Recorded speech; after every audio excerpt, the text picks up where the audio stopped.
Welcome to the Victoria Report. This episode is on Declassified. Now, what we are talking about is an incident that happened a long time ago, precisely on the 1st of June, 1989. Yes, it was just a few days before the actual crackdown on the Tiananmen student movement for democracy, or infamously known as the Tiananmen Massacre, which, as we all know, happened on the 4th, in the early morning Beijing time, on the 4th of June 1989. What has recently been declassified was a discussion that the then US President, Mr. George H.W. Bush, the 31st President of the United States, during meeting with the then Prime Minister of the UK, Mrs. Margaret Thatcher.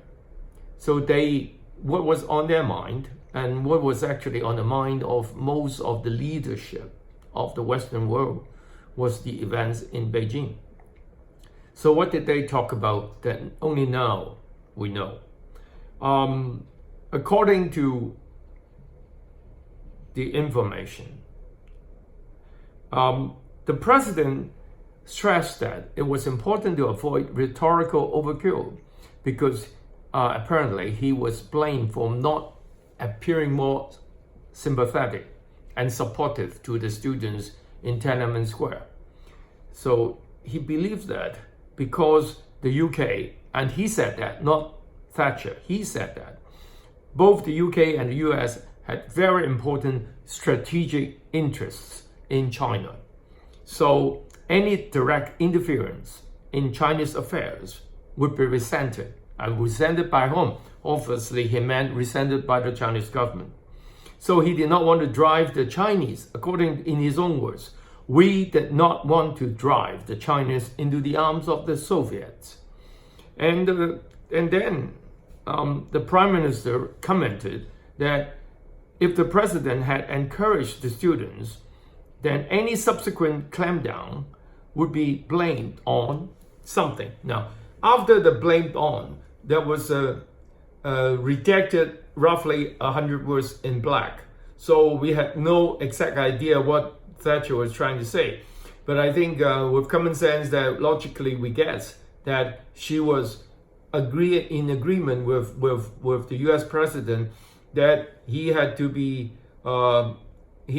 distance himself from being too supportive of the student movement for democracy. And then they saw that an imminent clampdown was likely.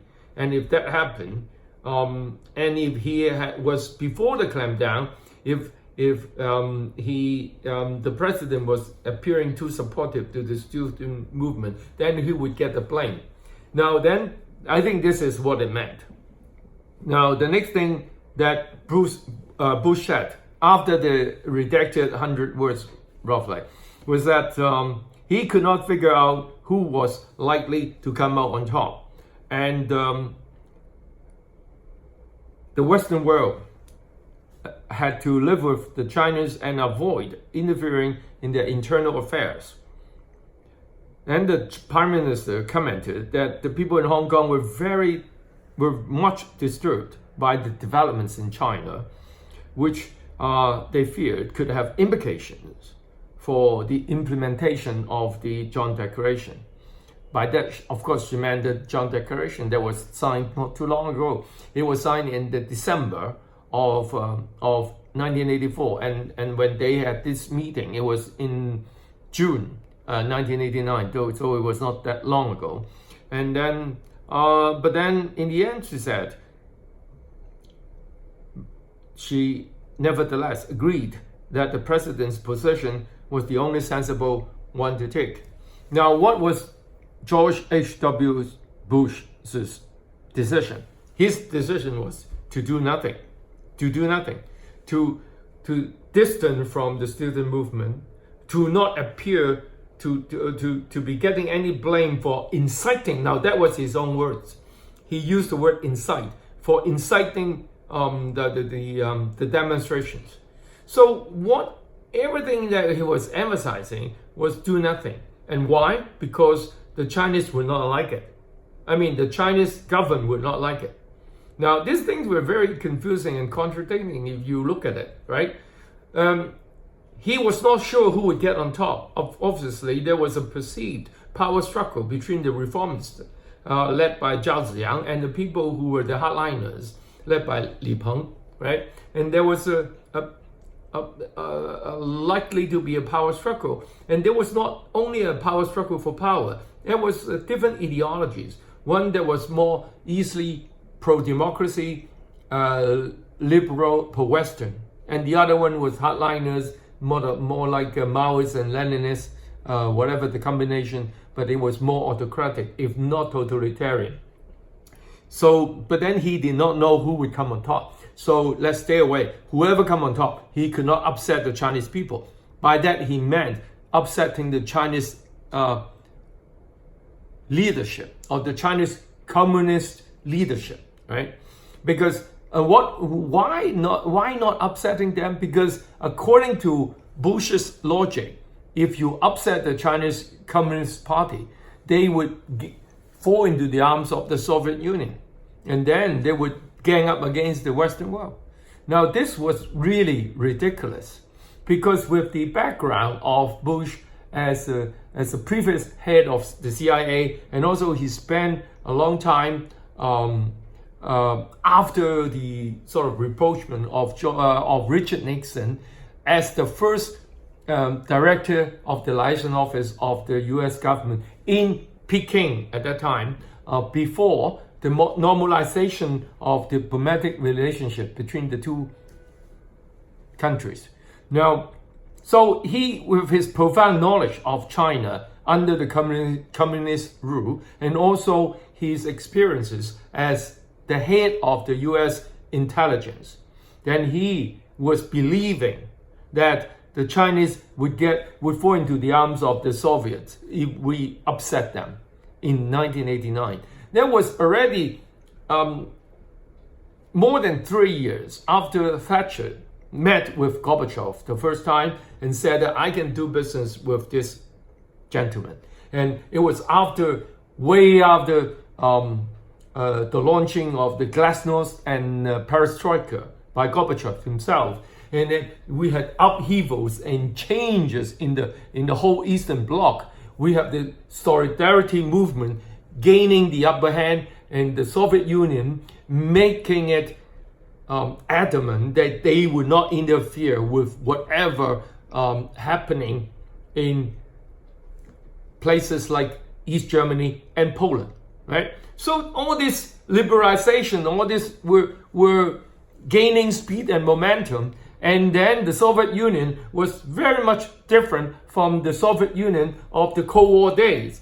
And here we had the President of the United States with so much experience in both China and intelligence, that he would make a remark that to say that now that the Chinese are here sensitive and we don't upset them, because then they would strengthen the tie with the Soviet, and the Cold War would come up. You know, this whole thing is total nonsense.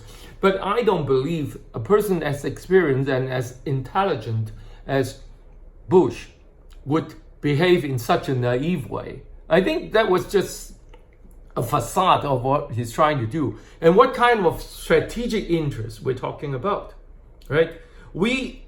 I believe there was only financial interest, because at that time, because we see the breaking up and the deterioration of the Eastern Bloc, the Warsaw Pact, and also the Soviet Union was taking a very different role comparing to the early Reagan days, right?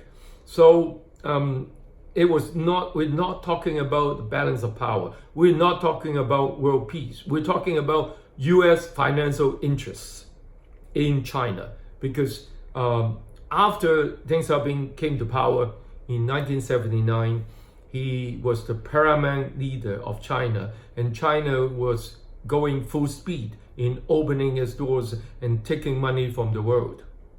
Now, the understandably, Thatcher had very different issues, worries, concerns in her mind, because they were not exactly, as we all know, and you can remember what we discussed in the last episode, not so happy with the outcome of the John Declaration. Now, the people in Hong Kong were very restive, right? And the financial markets, and I think more importantly for Britain, its pride and dignity of peacefully leaving the last and most important and successful colony of the UK with a kind of a glorious retreat, if you will. Now, they were more concerned about that than about what kind of new money to be made in Hong Kong. As we can see now, it's quite obvious. But then the United States were actually seen as propping up the Chinese regime, and they gave them the legitimacy and the currency of representing proper China by kicking down the throat of the Republic of China and Taiwan. All this already happened, and there was already some money to be made. So if we look back, history will come back to haunt you. Now we have very much, again, the leader of the Western world, the only remaining superpower, the United States, locked into in a head-on new Cold War with the Chinese, who became very assertive and powerful, as you can read from these books, like this one by Moshe, Bully of Asia, and this was an older one by the same author, China Misperceived. Now the concern is the threat of China, but at that time the regime was still very fragile, and there was the Western world did have the moral high grounds because the actual clampdown and the actual massacre in Tiananmen was unjust, unjustified, immoral, cruel, and it was not just internal affairs. If we always hide behind the facade of not intervening the internal affairs of other nations, that we never would have sanctioned apartheid in South Africa. We understand that a lot of leaders of the Western world are actually very hypocritical. But the thing is, it was, now looking back, it was not even in the interest of the United States. And they could have stopped the Chinese right there, and they had the full support of the world at large. So history, so much about history. Now, the next episode, we will talk more about the current situations in Hong Kong and China, and what should we do about it. Thank you very much. Bye.